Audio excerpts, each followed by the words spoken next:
How's it But going in Monique world? What's happening? what's happening? I don't know. Too much, too much. Did I tell you about the break-in? That somebody sleeping in the next door room?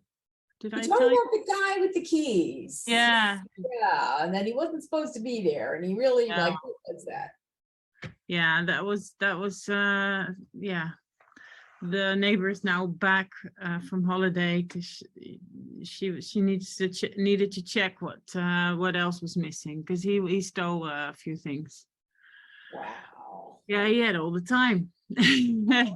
But today I had finally a change of key on the lock to our door, so that's good. That. Well, you Yeah, feel a little bit better about a that. little bit better. Yeah, Oof. yeah. And yeah, other things, it's a little chaotic. It feels like I'm a bit out of control. So I'm trying to, It's the vibe. It's the vibe. They've cranked the dial up. T yeah, has cranked the dial up again. They're cranking up the dial and emotional buddy. Emotional yeah, buddy. D2, let's, we got to wrap this show up, and we haven't gotten it quite where we needed it to go. D2, emotional buddy. yeah. So yeah, it looks a bit um yeah, I'm a bit in the zone of I don't know, I can make lots of plans and then things will go completely different and it doesn't make any sense to do anything really. I just go with the flow and yeah, take the day as it comes. Yeah. But I noticed that my emotional body is triggered a lot because I'm not taking enough time to actually go inside and have a little There's something that we really do. It's another form of food, mm, and we do need it. We do yeah, need to be nourished in that way. I am thrilled to pieces to have today and mostly off, tomorrow mostly off, the weekend mostly nice, free. yeah, I needed the rest. There's so much going on. yeah, exactly, It's a lot.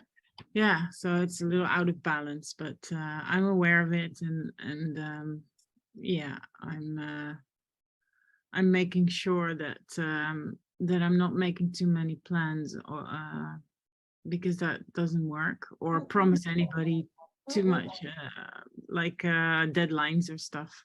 That's not going to work. No, And no. it's really interesting. It's all about setting boundaries for me. I mean that was obvious from the start of this program that it's all about boundaries and it's it's fascinating and I used to project that outward and now I'm more like, okay, but I actually allow myself to be distracted by it. So I don't claim my space and so people just assume that I'm available. You can tell there's a problem when people stop asking. Yeah.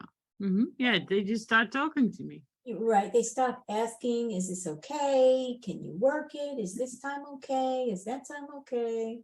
Yeah. They stop asking. Yeah, but there was one day one that was very fascinating. One phone call today. I had my phone next to me, and normally I have it off when I'm working. But for some reason I had it on, so on sound. So it rang, and I just automatically answered it while I was actually doing something else. So then the person on the phone said, "Am I calling at a convenient time for you?" And I said, "Well, I wouldn't have answered the phone if it wasn't." And then I realized in myself. I mean, I didn't express that to her, like, actually, no. But I just did it. So that goes to show how, But yeah. you noticed that, so that's great.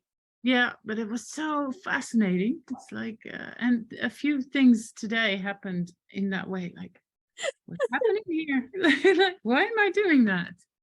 Yeah. Those are great observations, great questions. Is how you start tweaking your boundaries, and then honoring them for yourself. Yeah. Yeah. Yeah. Yeah. Yeah, it's really a powerful practice. Mhm. And I think women really need it differently than the way men need it. Yeah. But it's a powerful practice. And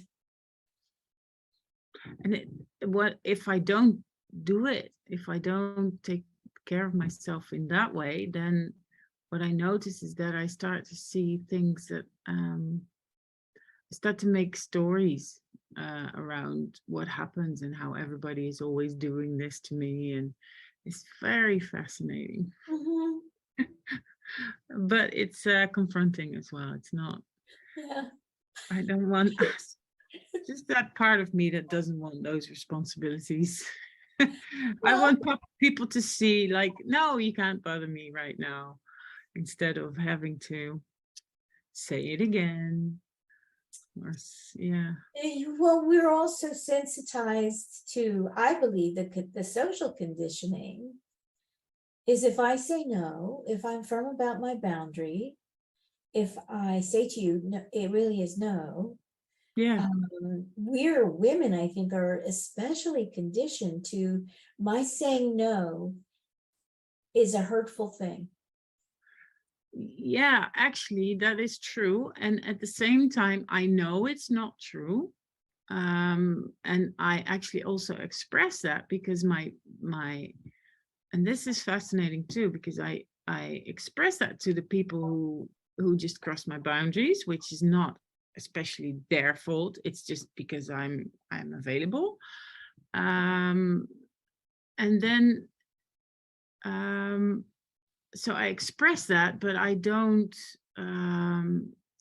actually I don't actually live by it myself. That's the most important thing. Yeah, yeah, yeah, it's practice. Yeah, We're so conditioned not to do that. yeah. And yeah, I always get, not always, but in many cases, I do get the reply from people who don't have any boundaries. Always like, yeah, well, but I don't want to be so, you have to be so nasty or so unkind. And I'm like, no, you can set a boundary without being unkind. It's just, Right. it comes across unkind to the person that cannot handle that kind of strong, It doesn't know how, strong doesn't energy. know a Yeah, boundary if it hits them over the head. yeah, exactly. And And they, that, this is what I yeah, mean. Like, we're conditioned to believe that that's hurtful because those are yeah, the reactions that you get. yeah, exactly. And then you're like, Yeah, yeah, yeah. I try to do that, like not react in, but what I usually end up doing is trying to explain that I come from a loving place, and I'm stopping that myself in that. I'm learning to stop myself in that, because that has absolutely no effect whatsoever. it doesn't have an effect on the other, No, except that you've just given them more energy exactly. Yeah. with Hmm. with which to breach your boundary. Yeah. Because it turns into like a discussion, kind of. It's instead of, hey, it's just simple. This is the boundary. But period. Punt. We say in Dutch. Punt. Yeah. Yeah, Hmm. yeah. Yeah. It's a really good practice, Monique. I'm excited for you. It's good. Yeah. I've been practicing for years. I have It's my daughter was the best practice, actually. true. The children are great for that. Yeah. We step right up to the children because we have to keep them safe. Yeah. And so establishing the safe boundaries with them is great practice for us. Yeah. I And think she's got, eventually we get there, maybe. yeah.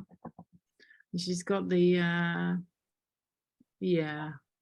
I did set some boundaries from a strong energy that was not balanced. Because everybody always crossed my boundaries, so I had to learn how to be a bit kinder in that way to her, but still strong. So yeah, It's challenging. yeah. Mhm. It's challenging for sure. Sometimes I am alarmingly chipper. Chipper, what does that mean? Chipper is it's like I got 4-year-old full of energy, full of verve and vigor, and I'm just really chipper. It's a kind of a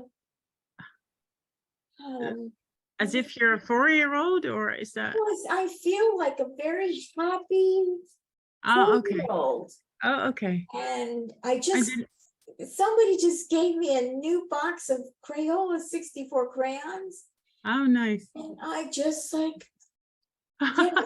But sometimes I even see my old videos and I go, my God, woman, what are people going to think you're using cocaine? But I'm not. Yeah. Yes, it's amazing. Like, really? Yeah, that's how it is some days. Yeah. All right, let's see. You can tell me if you don't think this is wildly chipper. It just may be the kind of space that I'm in today. I don't know. Who cares anyway? All right, here we go.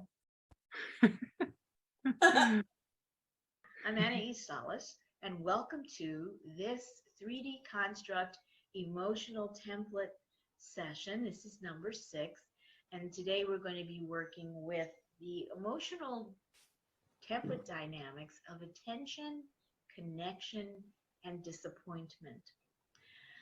I wanted to do a little bit of a sharing with this one because I found it to be very, very interesting in how it is like an interlocked overlay with a template that we've worked on previously: rejection, abandonment, and jealousy. I call these templates the devil's tinker toys or Lego set because they do interlock and they do form structures.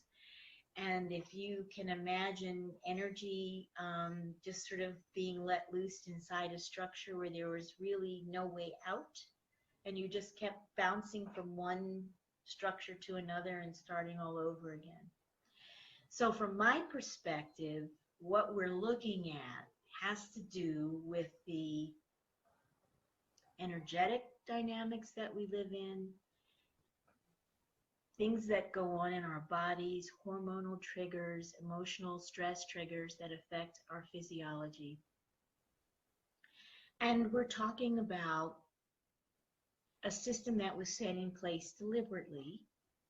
And as some of you who've been doing this work with me for a while know, I've shared information about our brain structures, about the limbic brain, about the amygdala, and we're learning more and more how our perceptions can and are being manipulated.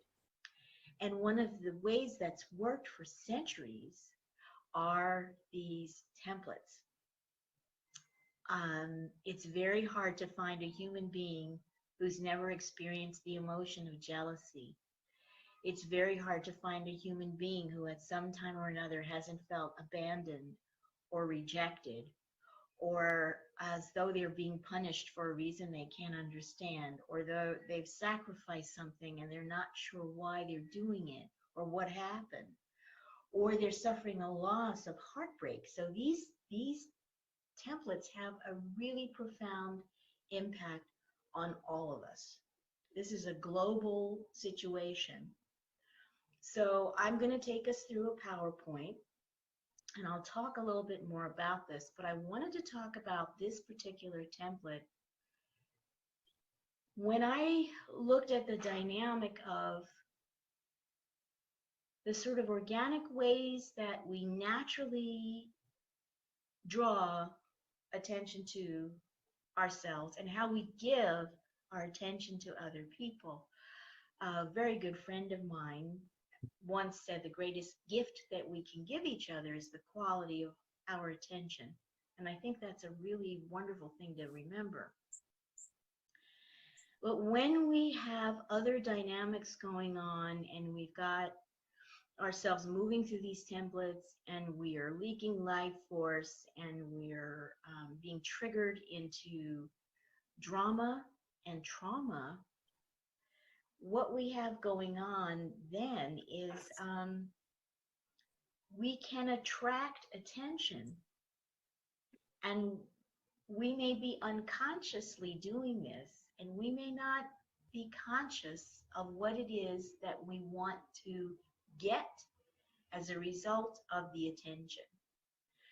And so as I'm going through the PowerPoint, if anything resonates with you, let yourself be loose and free associate, and remember times in your life where you got unwanted attention, or whether you were really a heat-seeking missile and you were really trying to grab some attention, and for, really be like, it's fun to look back, because when we look back, it's so much less painful. And we can say, oh, wow, when I was doing that and I was a heat-seeking missile, oh, what was I hoping to accomplish? What was I going to get out of that dynamic?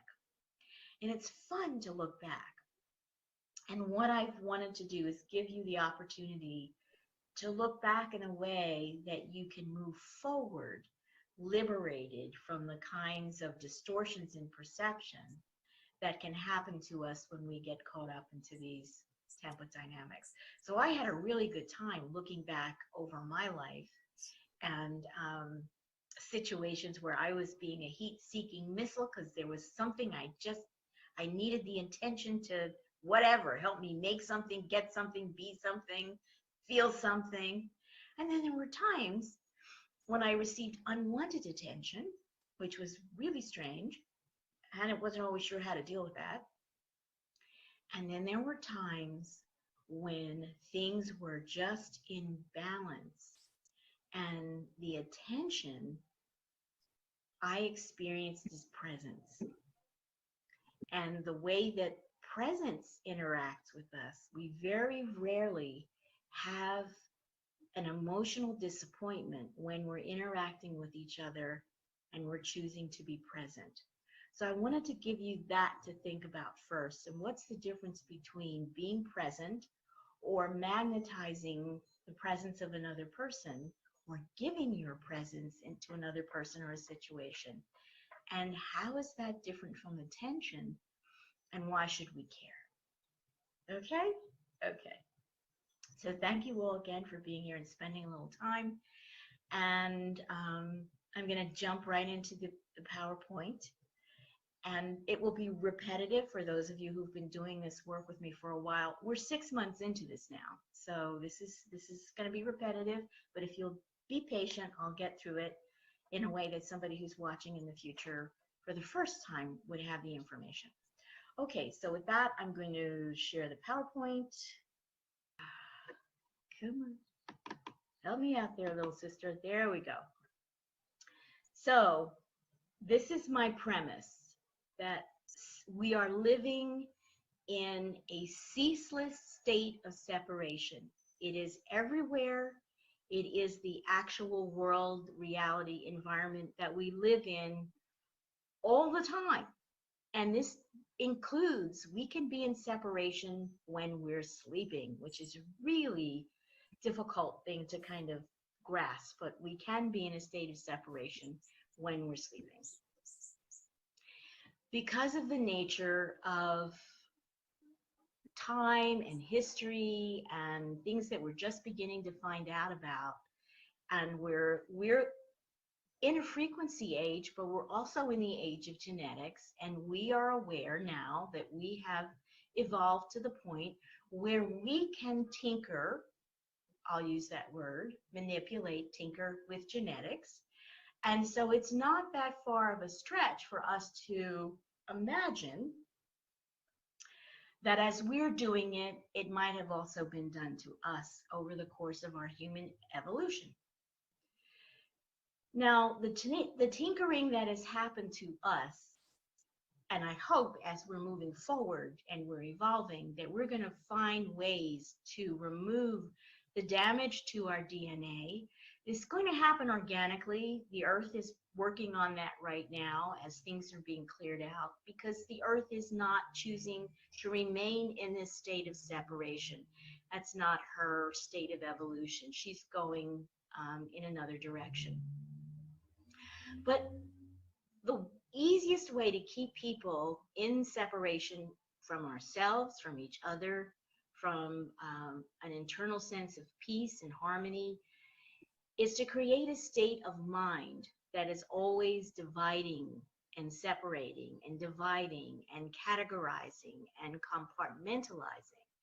And those choices are maintained by our emotions. So we can look at some of our social constructs, which we can recognize as being socially engineered, and we can see how we can have cultural conditioning that repeatedly assures us that this group of people, this is the way that they are.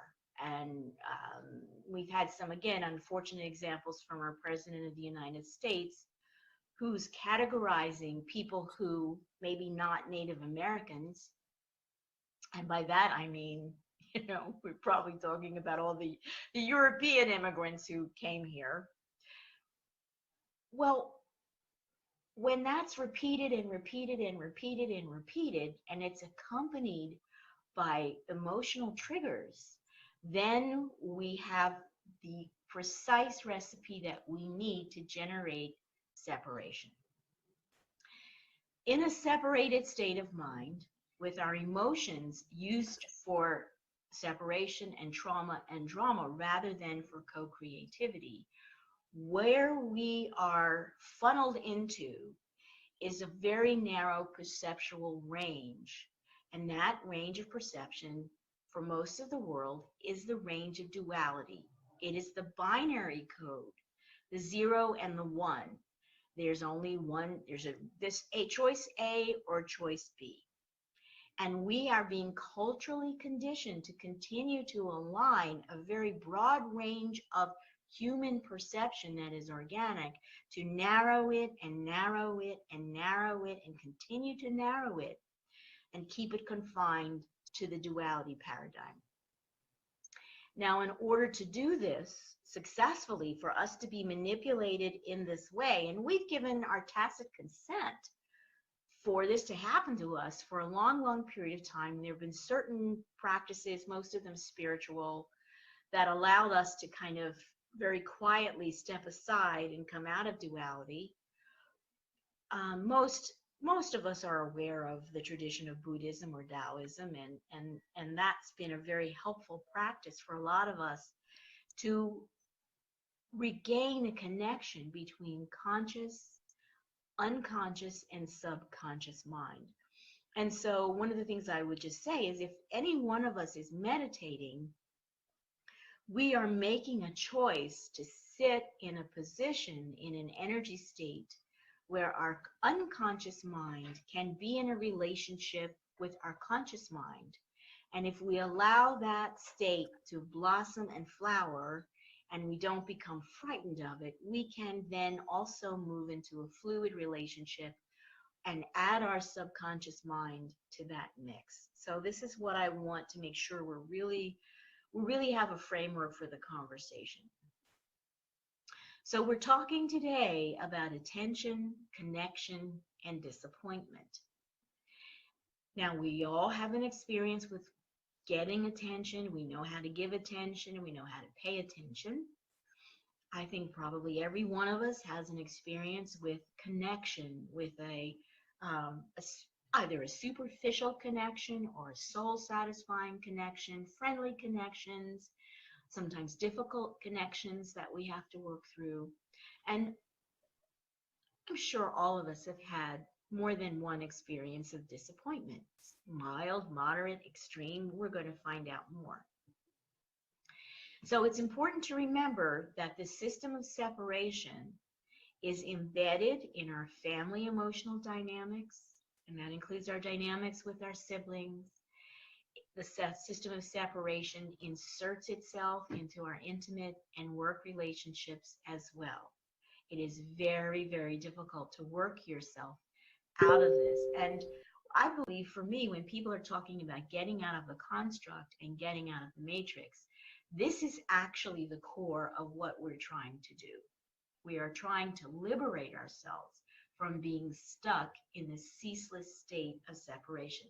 It's incredibly stressful. So here I am using. Okay, I'm gonna go past this because if you don't know this by now, watching it again isn't gonna help you. And I explain it pretty much the same way. Yeah. Time. Okay, so it's such a beautiful diagram. Yeah. I really have to say, I was so grateful when someone shared that with me. Okay. And we go through a cycle with that, and we have the attention, and we feel excited, and we feel hopeful, and we feel as though some wonderful thing is about to happen. We feel connected, we feel alive and vibrant, yet somehow that process turns and becomes a scenario for disappointment and heartbreak sometimes, other times mistrust, but almost always there will be an emotional disconnection that follows the disappointment. Now, this is an overlay of the core wound of rejection, abandonment, and jealousy. When we have a core wound of rejection, and it's not, we haven't worked it all the way through yet. We haven't really taken it apart and looked at every part of it and integrated and made friends with it.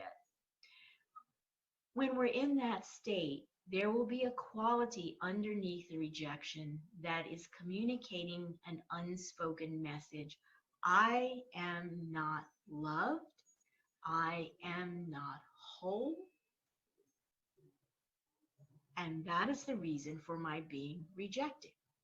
And on top of that, there may be other justifications and rationalizations, but the core unarticulated message is I am not loved.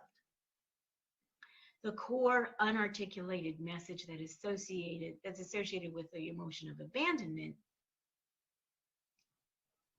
I'm not enough. I'm not enough. Something about me is not enough because I was abandoned. And if I were enough, I wouldn't have been abandoned. All right, now these two set up the dynamic for feeling an intense jealousy for other people we see who are living through a different core wound, not this one. And because we may not be able to see their core wound, we see them as being happy and satisfied and whole and maybe having the acceptance and the loving care and being folded in that we are so desperately wanting to have. And then we're triggered into the emotion of jealousy. So I want to pause here because one of the things that I think I've been around quite a bit, and I've not heard this perspective before from an energetics point of view, and that is that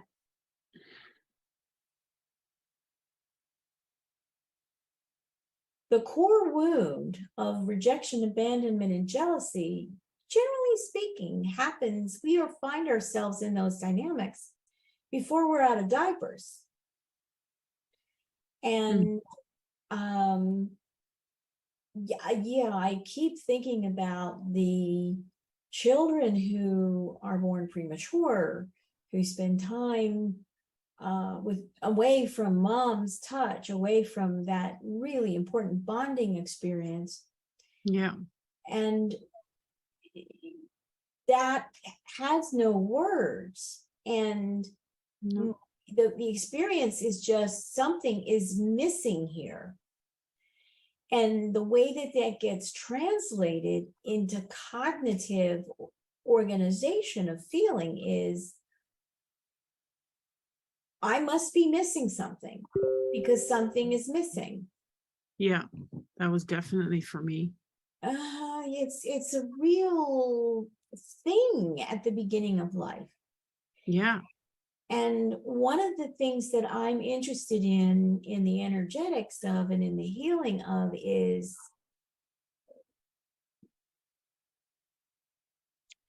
how is this part of mother or father prana life package that they each contributed to the conception. Mm-hmm. Now you can think of that as prana seed, you can think of it as vibhuti, but from my energetic perspective, from the healing domain, there was something that carried this, I call it a flavor sometimes. I call these things like they're like flavors that brought this flavor already into the conception. Yeah.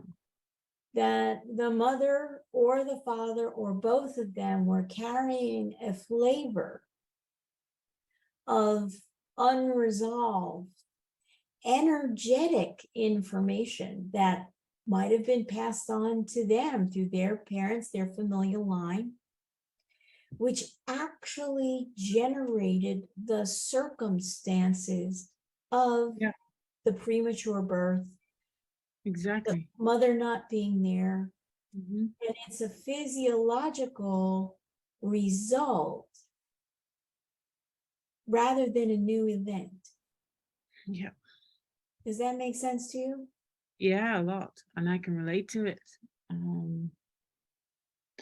Yeah, for sure. I can, when I look at my situation when I was born, my parents were, at least my mother felt very rejected and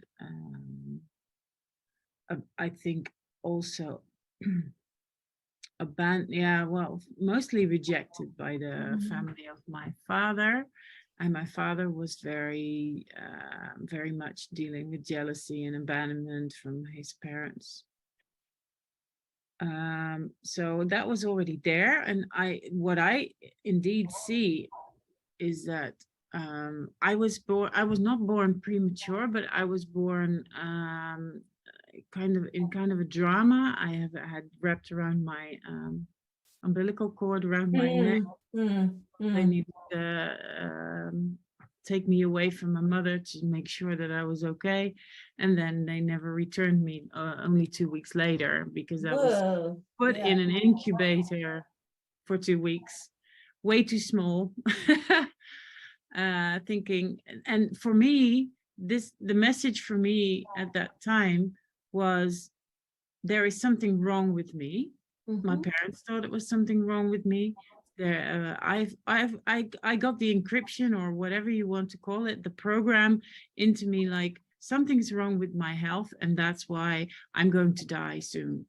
Mhm. Basically, that's been a theme in my life until 2.5 years ago. Mhm.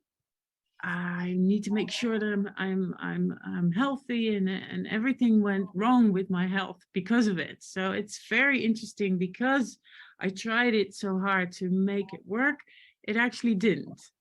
And that's what I see in this dynamic too. My parents, my mother was not able to well, she was very angry with the doctors about the fact that they didn't listen to what she thought was right, and that's because and then she was just because she was not dealing with that in herself, she could not communicate in a way to the doctors that they would believe that she would know better than them. So Yeah. she was not able Hmm. to get their attention Exactly. with Attention. connection. Yeah. And then there was the disappointment of the way things unfolded, and that was compounded Yeah. for you. Yeah, For sure, and that was a trauma that carried throughout my life and my relationship with my mother ever since, basically, Mm-hmm. to none of our own faults, but still very painful. Mm-hmm. Very, very, very, very And it uncomfortable. always wants to be compensated. Like, Yes. if you don't do this to me, I feel rejected. If you don't connect with me, I feel rejected. And so it's been like this ever since. Yes. Well, Yes. always. As far as Yes. I know. Yes. Yeah. Yes. And so while I'm speaking about this conceptually, Mm-hmm. and while I present it in a way that's organized conceptually, and we're talking about emotional states and triggers, for me, this is an energetic reality. Yeah. This is experienced as a reality. Mm-hmm. And it's not an idea. No, for sure. And it is wound up with emotions that are running through the body, through the hormonal system, through vagus nerve. And so it is very somatic, and it has no words. No. No words. No.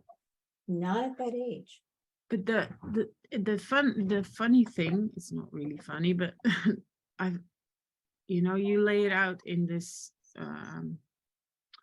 structure, or in this well, I don't know how to call it. And I've always experienced it the same way. I was very aware of this is like a template. Yeah, that's the right word. And the moment that you can become aware of the fact that it is like a repeating program, then you can actually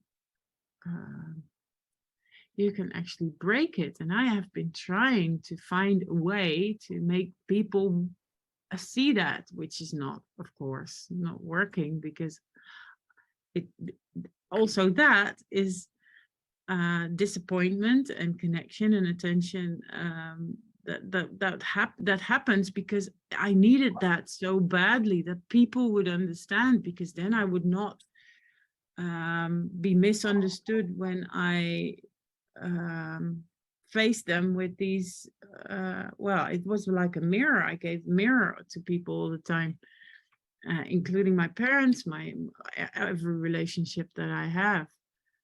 I still do that, and I'm trying not to Mm-hmm.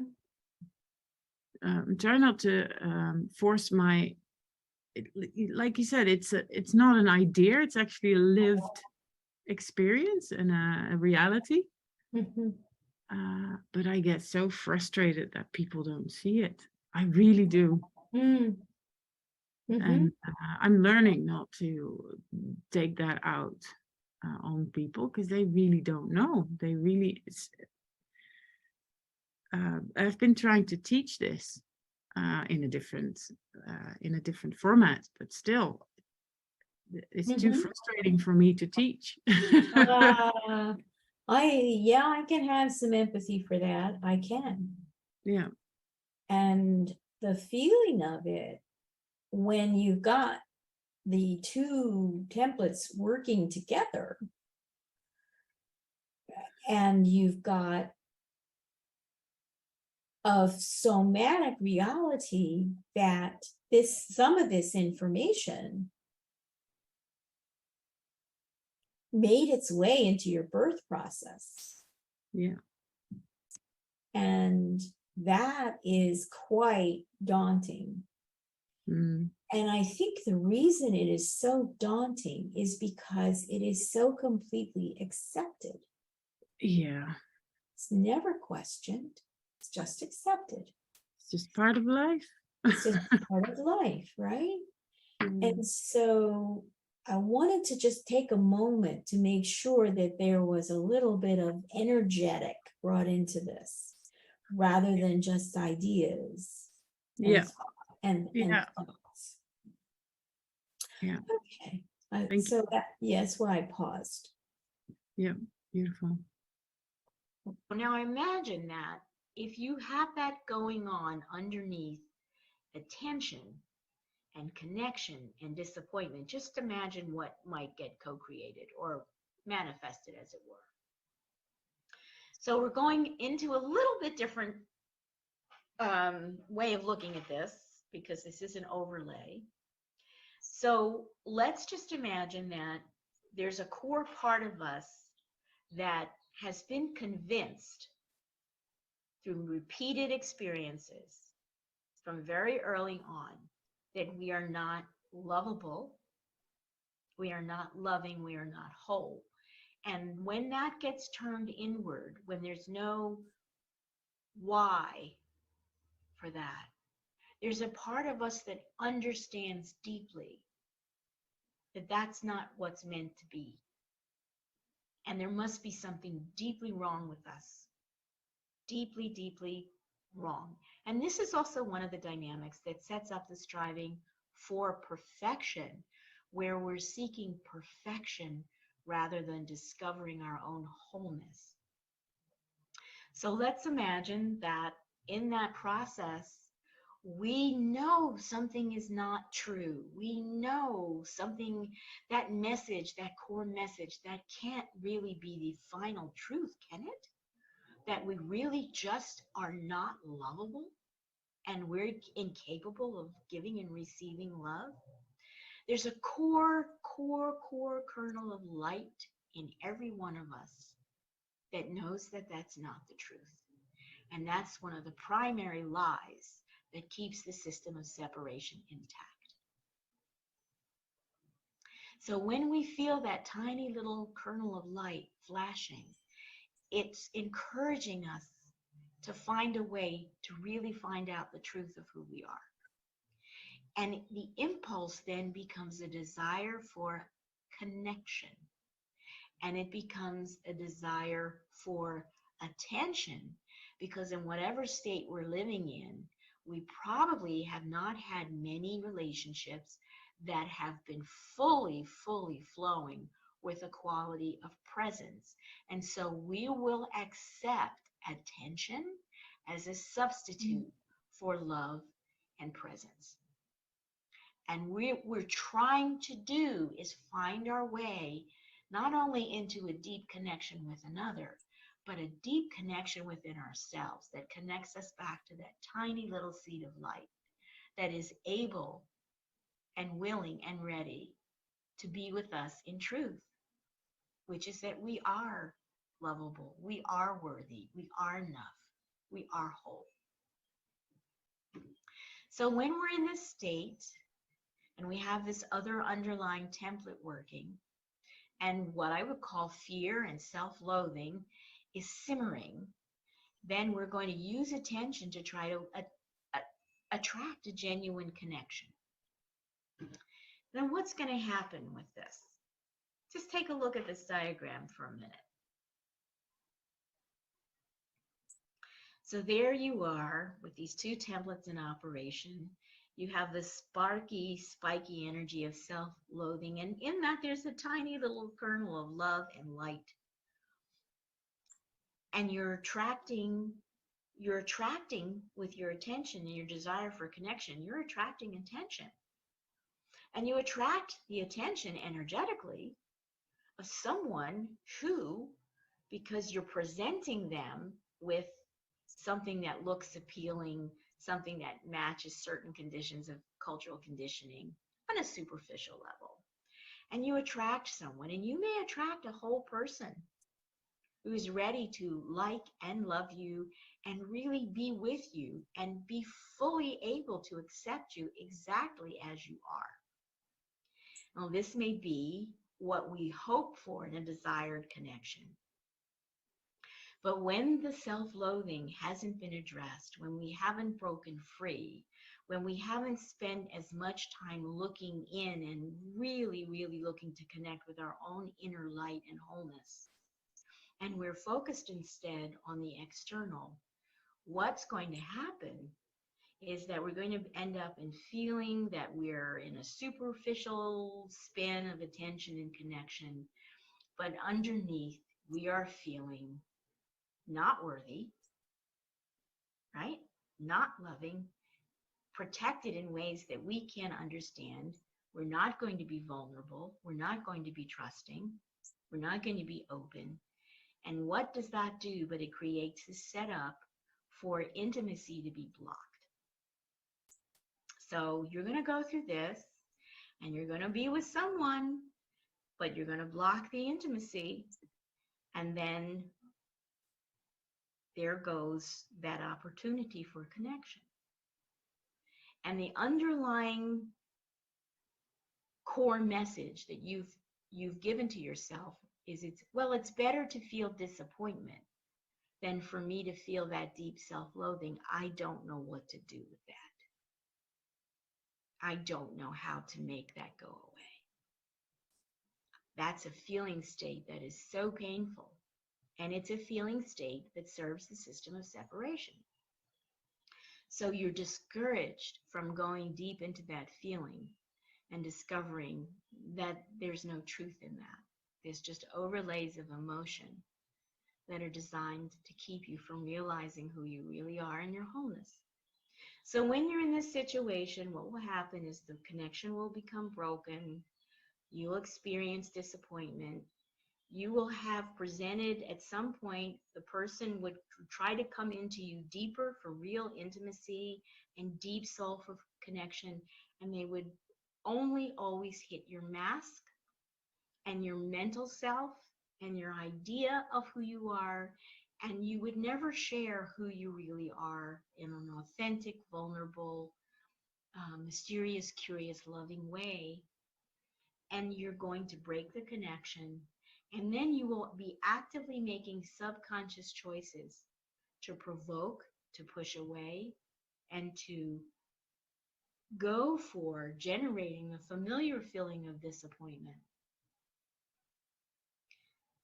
Gambling that you may or may not have really hurt someone else deeply in the process. But in this kind of a dynamic, this is a dynamic where a person who is in a deeply self-rejecting, self-loathing state of being doesn't have the capacity to really feel heartbroken for someone else. They are barely able to feel heartbroken for themselves. So the core reaction when we're in this dynamic of attention, connection, and disappointment is that we're going to keep looping between these two templates. And I wouldn't be surprised if attention, connection, and disappointment could be an overlay for another template, but rejection and abandonment and jealousy seemed so obvious, so I went there.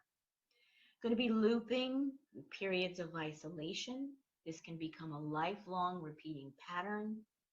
And the way that our lower self or our mask self continues to operate is at the moment when we could experience truth and breakthrough if we were really willing to move and follow the energy, whether it made us scream or cry or say things that we thought we'd never say. And there was someone sitting there with us who was like, yeah, I'm going to sit here with you while you feel this. And I'm going to be here on the other side of all this feeling.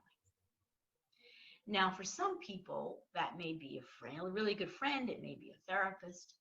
But in our lifetime, we are in a situation where families are really falling apart, marriages are falling apart.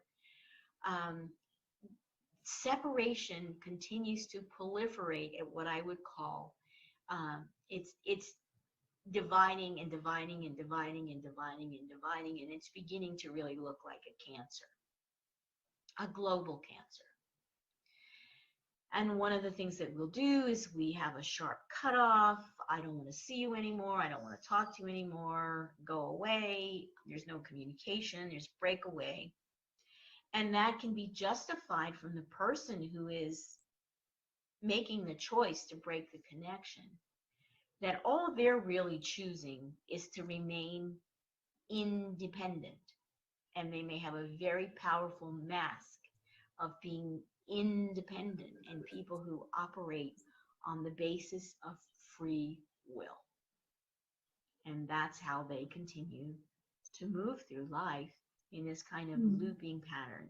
It's not a very satisfying, joyful, deeply emotionally nourishing way to move through life.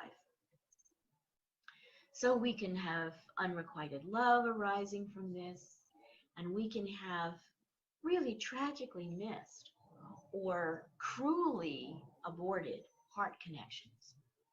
And so once again, this feeds absolutely into the system of separation and strengthens it, and strengthens the stories, and strengthens the cultural conditioning, and the rationalizations, and the explanations, and the compartmentalization of the energy of our wholeness, and we don't get to experience that. Now, this is just a simple sort of sliced view of what your central channel might look like in your body, Yeah, your aura. You can't get to your Christ star connection with this. No way. All right, we're gonna skip this.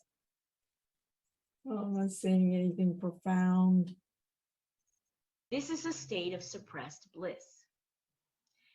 We are meant to experience bliss.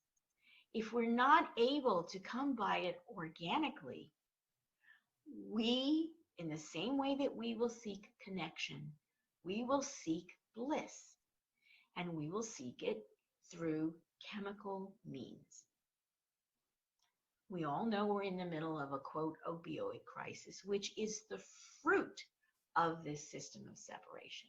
I don't know why everybody's so surprised. When we have suppressed bliss, we have damaged DNA. It means our immune systems don't function as well. We are self-rejecting. And when we are self-rejecting, we're sending a very powerful message to the cells of our body.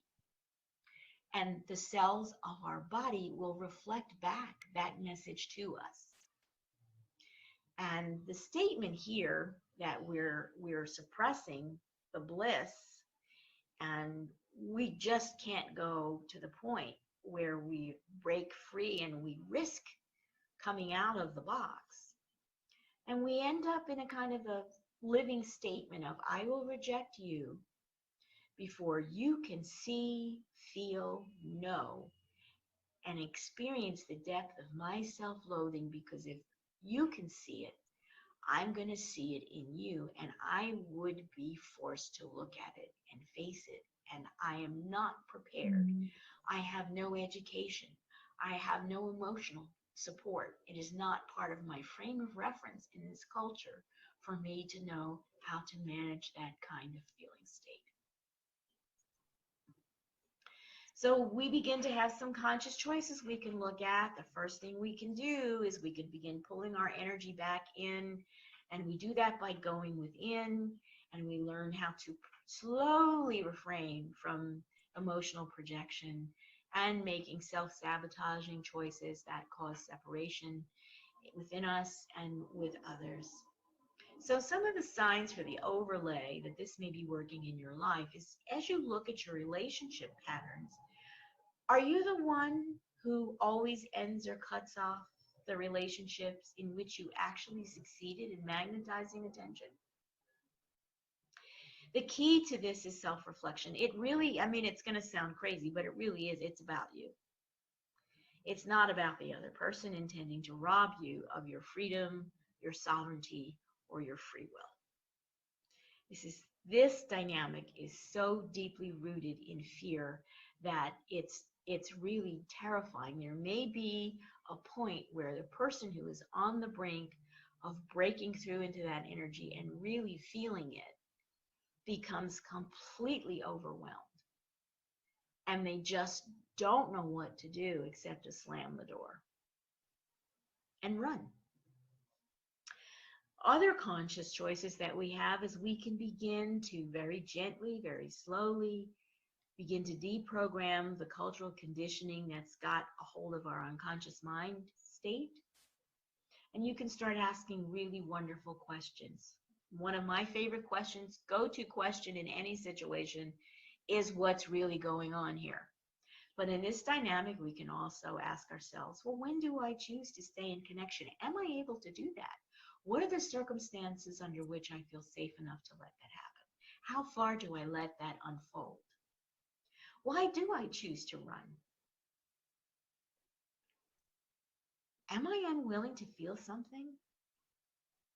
When I look at myself in the mirror, am I immediately turning away, or am I laughing and smiling and joking and just having a crack up about how wonderfully imperfect that person is whose reflection I see?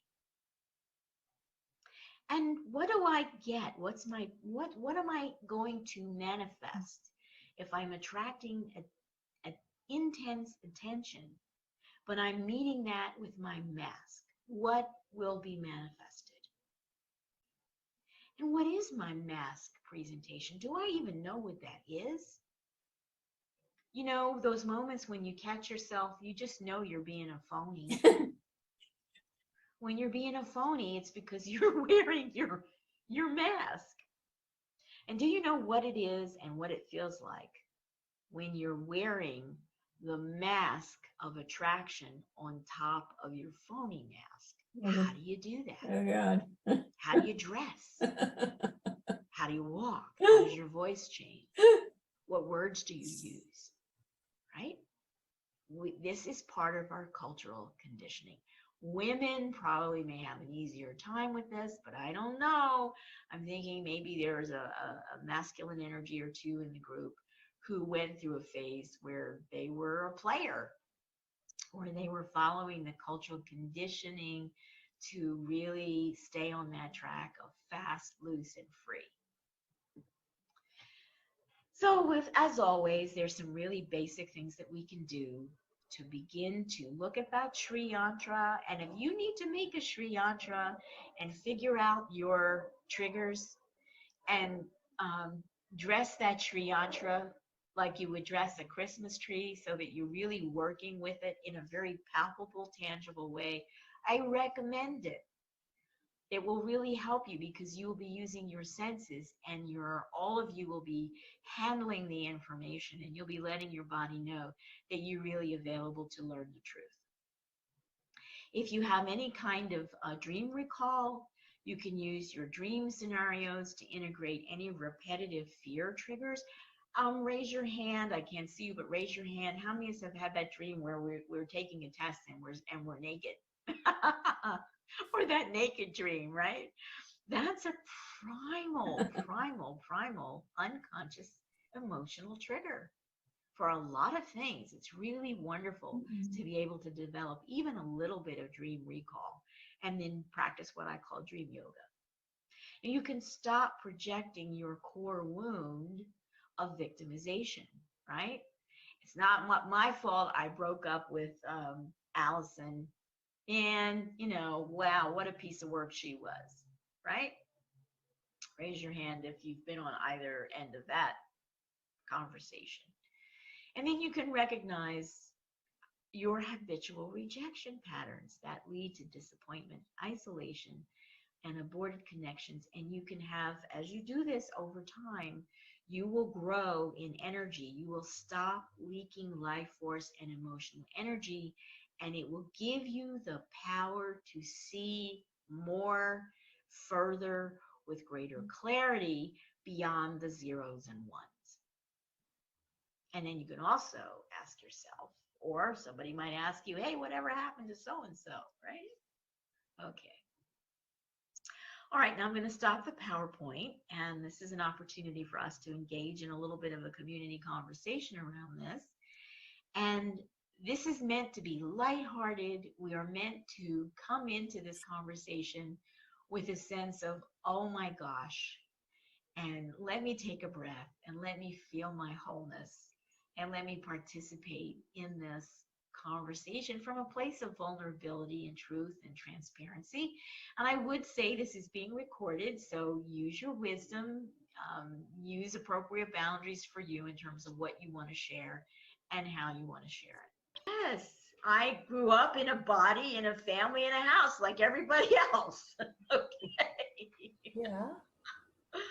And there were things that happened that were, like shocking. And for me, they were shocking and awful and unusual cruelty.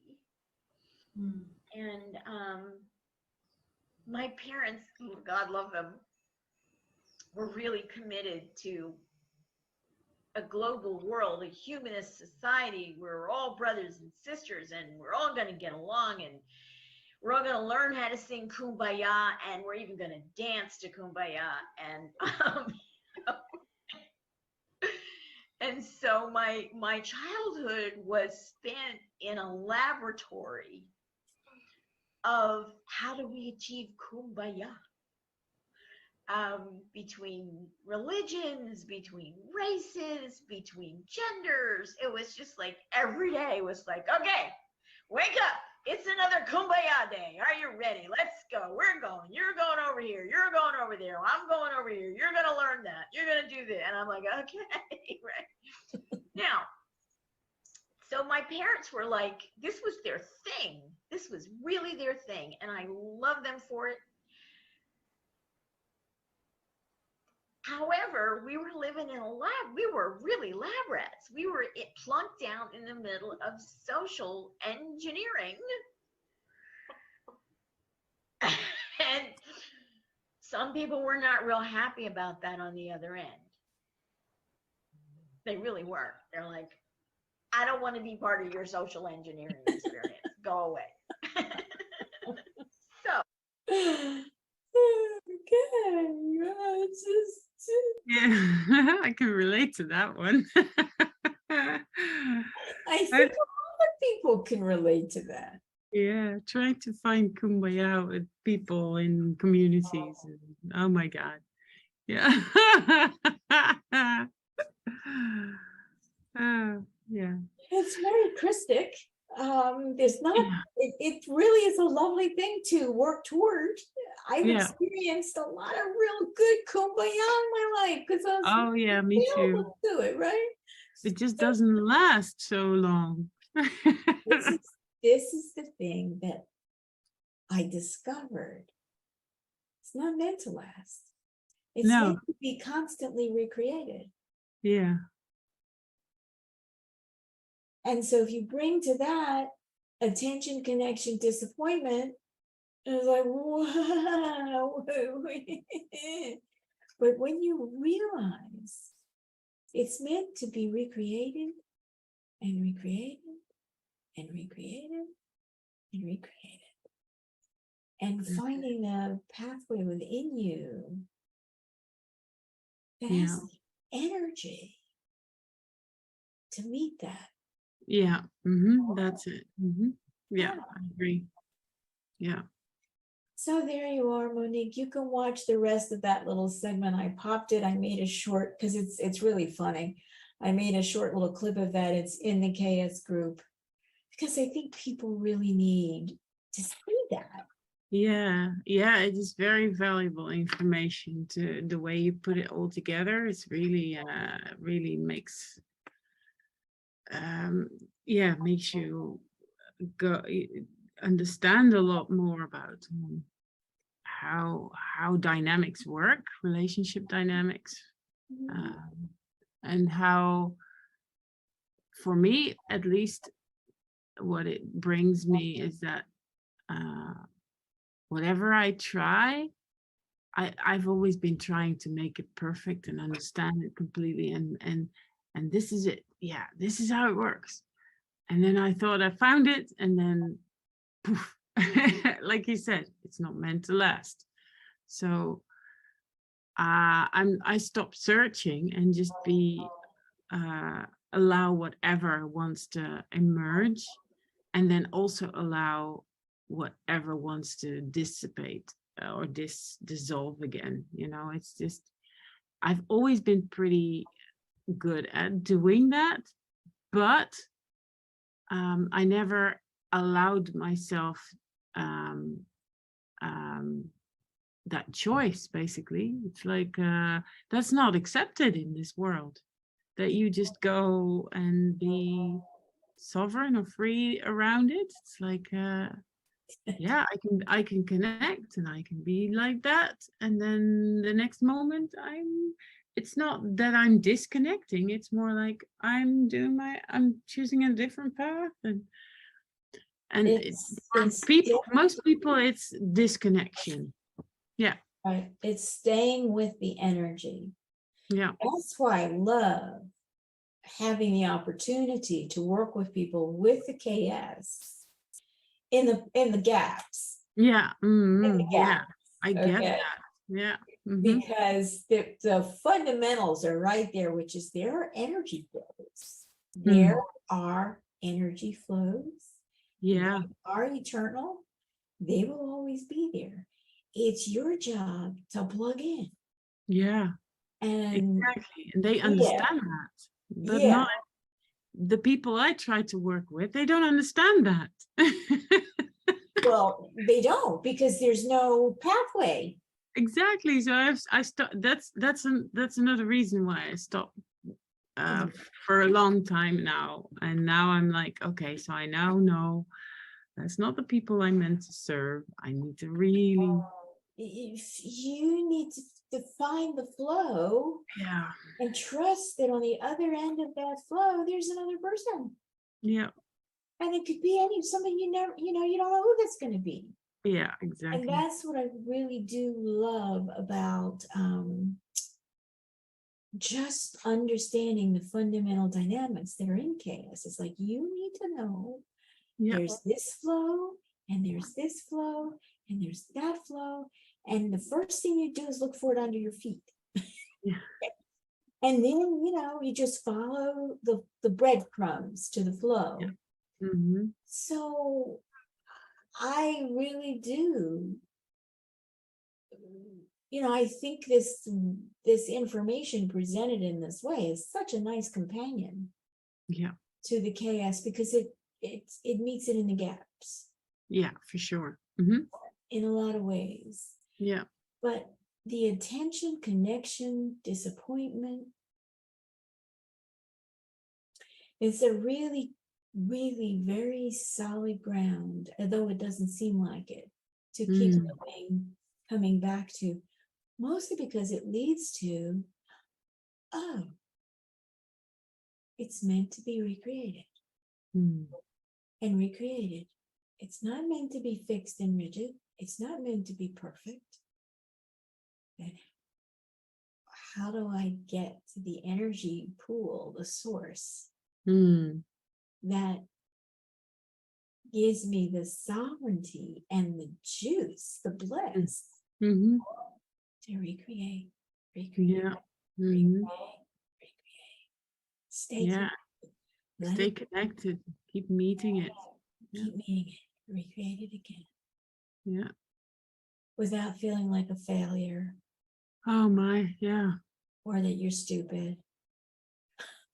Yeah. Or that you're projecting it outwards, like most people don't get it. That's how it works for me. Yeah. So anyway, I leave you with that today. Thank you for coming. Yeah, thank you. That was very valuable.